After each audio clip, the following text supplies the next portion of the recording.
I run a tech startup in Seoul, and last spring we hosted a marketing consultant from San Francisco. The guy walked into our office, spotted our CEO sitting at a desk in the open floor plan, and immediately strolled over to introduce himself.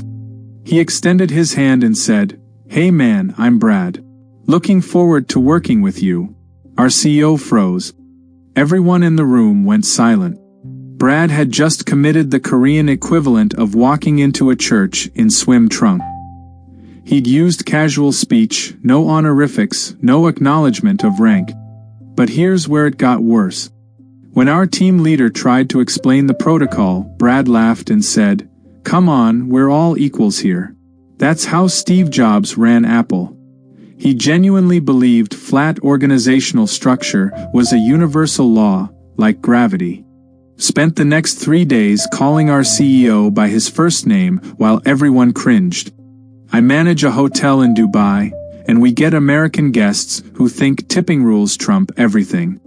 Woman checked in, handed the bellhop a $20 bill, and told him, "Make sure my bags get to my room fast." He politely refused the tip and explained it was included in her service charge. She got louder. "I'm giving you extra money. Just take it."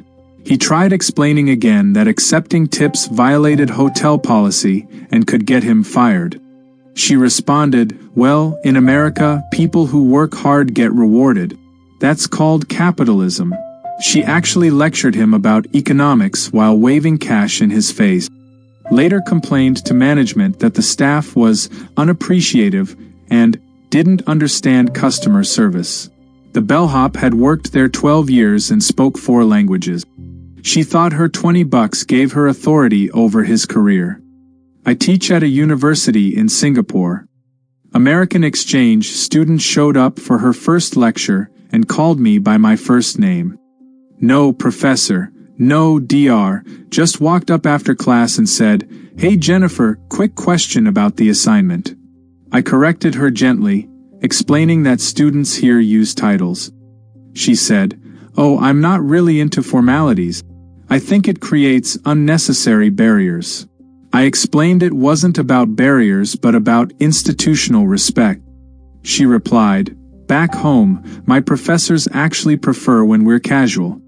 It shows we see them as mentors, not authority figures." She'd turned cultural hierarchy into a philosophical debate about pedagogy, as if Singapore University was waiting for her to introduce egalitarian enlightenment.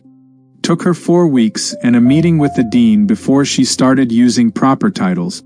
Even then, she'd occasionally slip in a first name with a little smirk, like she was fighting the system. I'm a manager at a manufacturing firm in Osaka. We hosted a delegation from a Seattle-based partner company, and their team leader destroyed a negotiation before it even started. The business card exchange happened in our conference room. Our president handed over his measure with both hands, slight bow, card facing outward so the American could read it. Standard protocol.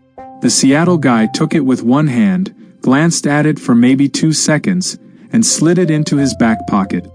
You could feel the temperature drop in the room. He then pulled out his own cards and started dealing them across the table like poker chips, one hand, casual flick of the wrist. Our president's expression went completely blank, which in Japan means you've catastrophically offended someone. When I pulled the American aside later and explained the severity, he said, "Look, I treat everyone with respect regardless of formality. That's actual equality." I tried to clarify that the ritual itself was the respect, and he responded, "In America, we judge people by their actions, not ceremonies. Maybe that's why we innovate faster." He'd turned his ignorance into a lecture about American exceptionalism. The deal fell through within a week. His business cards probably ended up in a garbage can, which, symbolically, is exactly what happened to the partnership. I work at a law firm in Amsterdam, and we hired an American associate who thought Dutch directness meant hierarchy didn't exist. First week, she walked into a senior partner's office without knocking, sat down uninvited, and said, "We need to talk about the Vandenberg case." I think your approach is wrong. No greeting, no excuse me, no acknowledgement that he had 30 years of experience and she had 30 days. The partner stared at her and said, "Do you have an appointment?" She replied, "I figured we could just hash it out." "Isn't that how you guys operate here? Direct communication." The partner said, "Direct does not mean disrespectful. You've confused cultural frankness with absence of structure." She backpedaled fast but then tried to justify it by saying, "In American firms, junior associates are encouraged to challenge senior partners. That's how you build a culture of innovation." The partner responded, "Then perhaps you should have stayed in an American firm." She didn't make it past her probation period. Turns out every culture has hierarchy, they just express it differently. But she genuinely believed American informality was a superior model that the Dutch had somehow failed to adopt because they hadn't watched enough TED Talk. My sister manages a medical clinic in Chennai, and she told me about an American pharmaceutical rep who thought first-name basis was a universal professional courtesy. Guy showed up to pitch a new medication and immediately started calling the head physician by his first name. "So, Rajesh, let me tell you why this is going to change your practice." The doctor didn't react, just listened to the pitch in silence. Afterward, the rep asked when he could schedule a follow-up. The doctor said, "I don't believe that will be necessary." The rep was confused and asked if it was about pricing. The doctor said, "It's about respect. You addressed me as though we were college roommates. I'm a senior consultant with 22 years of experience." The rep tried to recover by saying, "I was just trying to build rapport.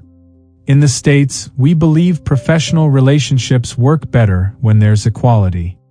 The doctor replied, "Equality in competence, perhaps, not in decorum." The rep left and later complained to my sister that Indian doctors were uptight and stuck in old-fashioned hierarchies. The doctor's clinic brings in $2 million a year in revenue. The rep lost the account because he thought informality was a sign of progressive thinking rather than a lapse in judgment. Never occurred to him that the doctor had worked with dozens of international reps who managed to be both friendly and professional without treating him like a buddy from a barbecue. I run an investment bank in Frankfurt, and we partnered with a New York hedge fund on a deal. Their analyst was young, maybe 26, and during a conference call with our board, he interrupted our CFO mid-sentence to say, "Actually, that's not how the derivatives market works in practice." Didn't preface it with, "Excuse me," didn't wait for a pause, just cut straight in like he was correcting a factual error on a podcast. Our CFO is 62 years old and helped structure the European bond market in the 90s. He stopped speaking and said, "I'm sorry, I don't believe we've been introduced." "Who are you?" The analyst said, "Oh, I'm Jason from the New York team. Just wanted to clarify before we move forward." The CFO said, "I see. And you felt the appropriate time to introduce yourself was by interrupting me?" Jason, clearly flustered, said, "I mean, we're all on the same team here. I thought we were just brainstorming." The CFO ended the call shortly after. When I spoke to Jason's supervisor later, he defended it by saying, "We encourage our analysts to speak up when they see errors. That's how you catch mistakes early." I explained that in Germany, you don't correct a senior executive in public unless the building is on fire. He said, "That sounds like a hierarchy problem, not a competence problem." Their hedge fund lost a 9-figure deal because Jason thought his 2 years of experience and American confidence gave him standing to lecture someone who'd forgotten more about finance than he'd ever learn. I manage a restaurant in Mexico City, and an American couple came in for dinner, waved me over, and the husband said, "We need someone who speaks English to help us order." I'm the general manager. I'm standing there in a suit. The wife added, "And can you make sure the waiter knows we're in a hurry?" I explained that I wasn't their server, but that I'd ensure someone assisted them. The husband said, "Great, so you're like the supervisor?" "Can you just take our order? We don't want to wait for someone else." I clarified again that I was the manager and that their server would be with them shortly. He responded, "Look, in the US, managers step in when customers need help.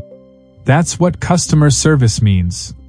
I smiled and said, "In Mexico, managers ensure the system works." "The system is working." He looked annoyed and muttered something about hierarchy getting in the way of efficiency. Their server arrived 30 seconds later, took their order perfectly in English, and they left a massive tip with a note that said, "For you, not your boss." The server handed the note to me with a confused expression. They'd assumed I was gatekeeping service out of ego rather than running a structured operation where everyone has a defined role. The server, by the way, has a degree in hospitality management and speaks 3 languages. They treated him like a temp worker and me like a bureaucrat. My brother works at a cafe in Stockholm, and he told me about an American tourist who tried to tip him 30 kronor and got offended when he politely declined. She said, "Why won't you take it?" "I'm trying to thank you for good service." My brother explained that tips aren't customary in Sweden because service workers earn a living wage. She responded, "But don't you want extra money? I'm literally offering you cash." He said, "I appreciate the gesture, but it's not part of our culture." She leaned in and said, "You know what I think? I think your boss doesn't let you keep tips, and that's exploitation." She'd constructed an entire labor rights violation narrative in her head. My brother, again, explained that Swedish wages are structured differently and that adding tips would actually complicate tax reporting. She said, "In America, we reward hard work directly. Maybe that's why our economy is stronger." She left the cash on the table anyway and walked out looking smug, like she'd struck a blow for workers' rights. My brother donated it to charity. She genuinely believed she understood Swedish labor economics better than the Swedish worker standing in front of her because she'd watched a documentary about Scandinavian socialism once. The confidence was staggering. I work at a fine dining restaurant in Singapore, and an American businessman tried to summon the chef to his table mid-service. He flagged down a server and said, "Tell the chef I'd like to speak with him about the dish." The server explained that the chef was preparing meals and couldn't step away during service. The man said, "I'm not complaining. I want to compliment him. Surely he can take 2 minutes." The server repeated that it wasn't possible and offered to relay the message. The businessman said, "This is ridiculous. In New York, chefs come out all the time. It's called hospitality." The server, very politely, explained that in Singapore, the chef's focus during service is on the kitchen, and stepping away would disrupt timing for other guests. The man shook his head and said, "You've got talented people stuck in the back because of outdated protocols. No wonder American restaurants dominate globally." He left a 1-star review online complaining about rigid hierarchy preventing customer interaction. The chef, for context, has 2 Michelin stars and trains under a system where kitchen discipline is considered the foundation of culinary excellence. The American diner assumed his desire for a 2-minute conversation outweighed the operational structure of a restaurant that seats 120 people a night. Never crossed his mind that maybe the system worked precisely because the chef stayed in the kitchen. He needed the validation of a personal interaction to feel like his money had been well spent, and when the restaurant refused to restructure its operations around his ego, he decided the problem was their hierarchy, not his expectations. I'm a server at a bistro in Brussels, and an American family asked to speak to the owner because they wanted to suggest menu changes. They'd been in Belgium for 3 days. The father said, "You should add a kids' menu. We've been to 4 restaurants, and none of them have one." I explained that Belgian restaurants typically serve smaller portions of regular dishes for children. He said, "But American restaurants figured this out decades ago. Kids need their own menu with simple options." I told him I'd pass along the feedback. He said, "Can we talk to the owner directly? I think he'd want to hear this." I explained the owner wasn't available. He responded, "That's the problem with European businesses. In America, owners listen to customer feedback in real time. That's how you stay competitive." His wife chimed in, "We're just trying to help. You'd probably get more families if you modernized." They left a review suggesting the restaurant was stuck in old traditions and not family-friendly.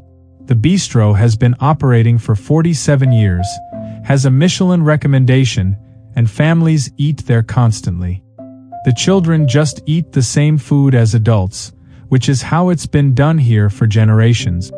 This American family spent 72 hours in Belgium and decided they'd identified a systemic flaw in the entire national dining culture that locals had somehow failed to notice. The owner read the review, laughed, and said, "They wanted me to come out and take notes while they explained how to run my own restaurant. My cousin works for the railway system in Zurich, and he told me about an American passenger who missed his connection and demanded a refund because the signs weren't in English." The man said, "How am I supposed to navigate if everything's in German?" My cousin, in perfect English, explained that Switzerland has 4 national languages and that the Zurich station has multilingual signage, including English on major routes. The passenger said, "Okay, but it should be more prominent. English is the international business language." My cousin said, "You're in Switzerland." The man replied, "Right, but Switzerland does international business, so English should be prioritized." My cousin explained, diplomatically, that the railway's primary obligation is to Swiss citizens, who speak German, French, Italian, or Romansh. The man said, "That's incredibly inefficient. If you want tourism dollars, you need to accommodate English speakers." My cousin pointed out that millions of tourists navigate Swiss railways every year without issue. The man said, "Well, I'm telling you there's a problem. In America, we'd have fixed this already." My cousin said, "In America, how many train stations have signs in German?" The man paused and said, "That's different." My cousin asked how. The man said, "Because America doesn't need to accommodate other languages." The logic was breathtaking.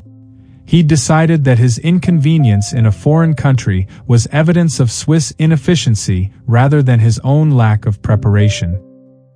He filed a formal complaint demanding that the Swiss Federal Railways prioritize English to remain competitive in the global market. The SBB gets over 1 million passengers a day. They didn't respond. I'm a tour guide in Kyoto, and I've seen dozens of American tourists get frustrated that shopkeepers don't speak English. Woman walked into a family-owned pottery shop, asked a question in English, and the elderly owner responded in Japanese. She repeated herself louder as if volume would translate. The owner smiled, nodded, and called his granddaughter, who spoke English. The woman said, finally, "Why doesn't he speak English if he's running a business?" The granddaughter, very politely, said, "This is his neighborhood shop. Most customers are local." The woman said, "But tourists come here. He's losing money by not learning English." The granddaughter said, "He's 83 years old." The woman said, "Still, it's about customer service. In America, business owners adapt to their customer base." The granddaughter said, "He has adapted. His customer base is Japanese." The woman huffed and left without buying anything, muttering about missed opportunities. The shop's been there since 1957. The owner's been making pottery for 6 decades. He's a local treasure. But this American tourist decided he was a bad businessman because he didn't cater to her language preference in his own country. Later, she left a review saying the shop was not tourist-friendly and needs to modernize. The shop gets written up in Japanese cultural magazines regularly. They don't need her business. But she genuinely believed her 3-day presence in Kyoto gave her insight into what the shop needed to succeed. I work at a government office in Copenhagen, and an American expat came in to renew his visa. He skipped the queue, walked up to the counter, and said, "I need this done today." The clerk told him he needed a number and would have to wait his turn. He said, "I've been here for 15 minutes already. Can't you just process me quickly?" She repeated that he needed to take a number. He said, "This is exactly the kind of bureaucracy that slows everything down. In America, we prioritize efficiency." She said, "In Denmark, we prioritize fairness. Everyone waits equally." He said, "But I'm a taxpayer. I contribute to the system." She said, "So is everyone else in this room." He looked around, realized 30 people were watching him, and reluctantly took a number. When his turn finally came, he complained about the wait time and said, "You should implement an express system for people with simple requests." She said, "That would defeat the purpose of equality." He said, "Equality shouldn't mean everyone suffers equally." She processed his paperwork in silence. He left convinced that Denmark's social model was inefficient because he'd spent 45 minutes in a queue. The Danish system consistently ranks among the best in the world for citizen satisfaction and governmental efficiency, but he decided his 45-minute wait was evidence of systemic failure. Never occurred to him that maybe the system wasn't designed around his personal convenience, and that 30 other people had the same right to service as he did. "I spent a decade working across international offices, and the pattern is always the same. American arrives, encounters a system built on hierarchy, assumes its inefficiency disguised as tradition, and decides their job is to enlighten everyone about egalitarian modernity. They mistake directness for disrespect, informality for innovation, and confidence for competence. They genuinely believe that flattening hierarchy is progress, as if millennia of cultural evolution were just waiting for someone from Silicon Valley to explain that org charts are oppressive. Here's the part they never grasp. Every culture has hierarchy.